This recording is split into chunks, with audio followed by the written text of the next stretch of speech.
everybody. Welcome to the first installment of the bi-weekly web series, Why We Can't Leave Religion Alone. My first topic is actually going to be about circumcision, and otherwise what I consider genital mutilation of children, sanctioned by religion. Now look, I'm going to try and deal with the subject with candor and maturity, but we're talking about penises here, so it's probably going to get funny at times. At least I hope so. Got to keep you guys entertained somehow. Now, if at first you've never actually thought about circumcision being something inherently evil, I mean, hey, I'm circumcised. I never actually asked why, but I also never made a decision on why it should happen. And I've heard stories about it actually preventing HIV in some African countries. Now, I've heard other arguments for it, like, hey, well, a penis looks better if it's circumcised, but I don't really know because I'm a guy. I don't find penises attractive, and generally, I don't think they're that attractive either way. Now, there's evidence to suggest circumcision was performed as early as 2400 BC. It was also practiced by the Egyptians, in which case the sun god Ra was said to have circumcised himself. Ouch. But the first named individual to ever have been circumcised is Abraham from the Hebrew Bible, described in Genesis chapter 17. In the same chapter, Abraham's descendants are commanded to be circumcised on their 8th day of life. In the Gospel of Luke, there's a brief allusion to say that Jesus was circumcised. The subject of actual circumcision is not something that is actually taught in the teachings of Jesus, but it has become part of mainstream culture, especially in the United States and in rural Africa. And although it's not mentioned in the Quran, circumcision is considered essential to Islam. Now, a lot of cultures require circumcision as a rite of passage to manhood, but circumcision is commonly practiced in the Jewish and Islamic faith. Approximately 90% of all Jews are circumcised. And although there is a debate among Islam whether or not it's a requirement for the Islamic faith, it is practiced and it is universal in almost all Islamic males. They base this on the same chapter and verse of the Bible or the Old Testament that the Jews practice it on, which is chapter 17 of Genesis. It says that males must be circumcised on the 8th day of life. Now, Christianity doesn't necessarily make it mandatory, but they also don't shun it either. I think this is kind of a play to those people who were Jews, who wanted to convert to Christianity and possibly make it so that they could join Christianity and Christianity could gain a more fervent following. In Aboriginal cultures, it's considered sort of a practice of self-discipline and self-control to undergo the procedure of circumcision. Now, it doesn't take a brain surgeon to realize that there are certain ethical dilemma when you're talking about the mutilation of the genitalia of children. Now, if somebody wants to go ahead and cut the penis off when they're, an adult or when they can make rational decisions about their lives, I got no problem with that. Do whatever you want to your body. It's your body. There might be some repercussions, though, if you do decide to do that. But I'm especially upset by the fact that religion makes it okay to not only touch the genitalia of children, but also to consider it impure or somehow sinful to not be circumcised. This, I think, is inherently wicked. You're immediately assuming that a baby who is born, this beautiful child that is born, is already imperfect, and that the first thing you want to do with them is to cut part of their penis off. This is part of the critical thinking that, when you kind of look at something, you can use common sense. They call it common sense because it's normally common, but faith has a way of overriding that and saying, well, maybe it's okay because, God said it's okay, so why can't we just cut the tip of the penis off? No big deal, right? Now, obviously, it wouldn't be such an ethical dilemma if there was conclusive proof that there was some sort of medical benefit to being circumcised. But my intuition, and I'm not saying that reality has to be in line with my intuition says that humans evolved over millions of years, and for some reason, a foreskin was more beneficial to humans than not having a foreskin. Otherwise, it wouldn't be there. And if you want to make the case, well, maybe it was benign, maybe it had no purpose whatsoever, I would say, well, then we'll flip it. And what we'll say is, well, if there were some sort of a medical ailment that were caused by not being circumcised, then it probably would have come to light, and those humans either would have contracted disease or died off early, and in any case produced less offspring, in which case a foreskin would be eventually phased out through the process of elimination and natural selection. But the fact that we have had it for all of mankind and still have it to this day, we're still born with it, with our foreskin intact, and that it is still present, means that there must be some purpose. Maybe we haven't found out what that purpose is yet. Perhaps it is an average thing, a statistical thing, maybe there are some nerves in there, for instance, that make humans more prone to want sex. Who knows? There's literally, I really don't know. What I will say is that it is wrong to mutilate the genitalia of a child, in any case. And there's even cases of something called female genital mutilation, in which case they shave off a part of the vagina. I don't want to go into great detail, it's pretty disgusting, so that the woman can no longer feel any pleasure during sex. I mean, this is just, it doesn't take being a rocket scientist to figure out that this is just evil.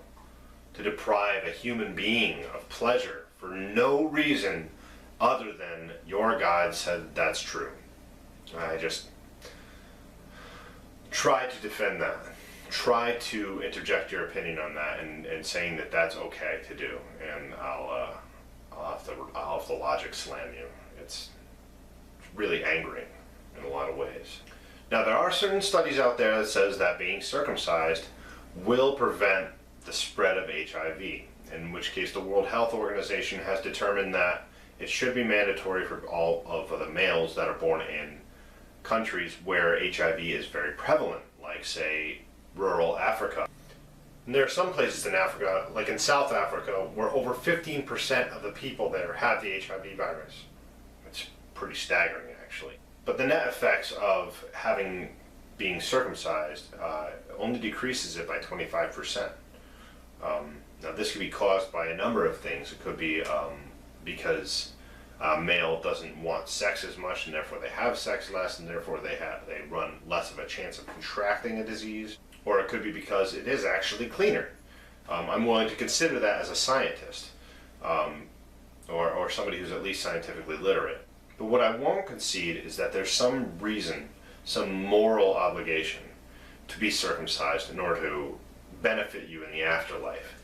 This to me is just inherently wicked. I mean, if you're going to use science, use science. But don't try and sell it to me on the basis of morality. Now, what the really sad part about this is that religion is so quick to be able to go and say, well, circumcision prevents the spread of HIV virus, so we should do it across the board, especially since it's mentioned in the Bible. But then they have no regard for giving these people contraception. In fact, instead they bring them Bibles and rosaries and preach abstinence and all this other garbage that really doesn't teach them anything except myths. Why not pass out condoms? That might also prevent the HIV virus from spreading. Hello.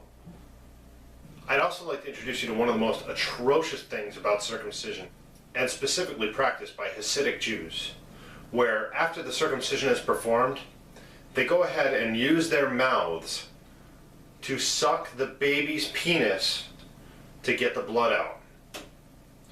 They regard this as a practice of purity, and that any other way is deemed unclean, when really it's just religious sanctioned pedophilia.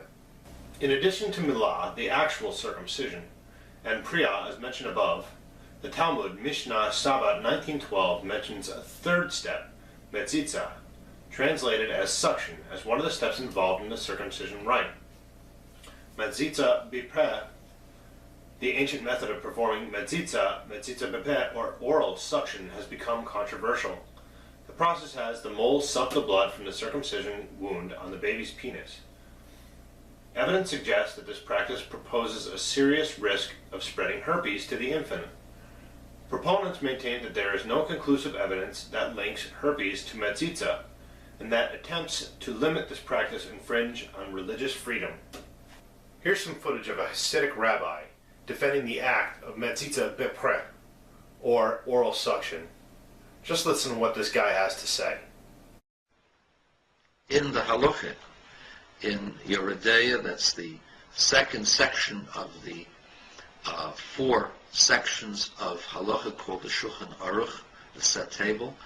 In chapter 266, halacha 3, 4, 5, and 6, he describes how the circumcision is to be done. He says after the cutting, the mohel does what is called metzitza, and metzitza means to suck, and it means doing so with his mouth. And one could say, well, why can't you use a tube? Well, you could, technically, but it's not the custom as to how it was done. Now, why is it that way? Well, you could say that in the olden days you didn't have tubes. Now you can have tubes, so why not?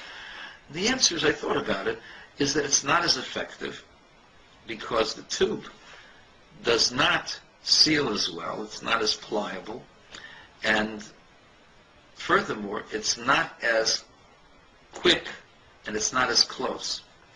You have to have a quick suction action, you have to have more pliability, and also there's the theory, some people feel that it is, some people feel that it's not, that the saliva of a human being has some antiseptic qualities. And it's actually brought in the halacha of the Talmud that the saliva of certain people were actually used as curatives. And so saliva is not a bad thing. Saliva has elements of cleaning, of antiseptic elements within it. And the other part of it is that the suction process of the mouth is quicker, more pliable, and it's more exact and works much better. Now, this of course is technical. Come on, Hasidic Jews, invent something that will do it just as well as a human mouth on a baby penis. Or just don't circumcise them at all. Anyway, if you have any opinions about this, I'd like to see what the general populace thinks about circumcision as a whole. If you want to leave any comments in the comment section below, I'll be happy to respond to them. You know, all I ask is that you actually think critically about this particular subject. There are children out there who have no control over what happens to their body after 8 days of life, and I mean, it's their sovereign being, it's them being themselves, and they're already being told that they're impure and imperfect. I can't see any benefit to that. But if you have your own opinions, I'll be happy to listen to them. I know it's kind of an embarrassing subject, although I think it's a relevant one. It's something that we continue to do, a lot of people continue to do today, in the modern day, based on faith alone, and not because of any kind of science backing it up or anything like that. They base it on the ability to get into heaven or to belong to a religious organization. Anyway, I'm James Lorello from jlorification, and I'm encouraging you to think critically.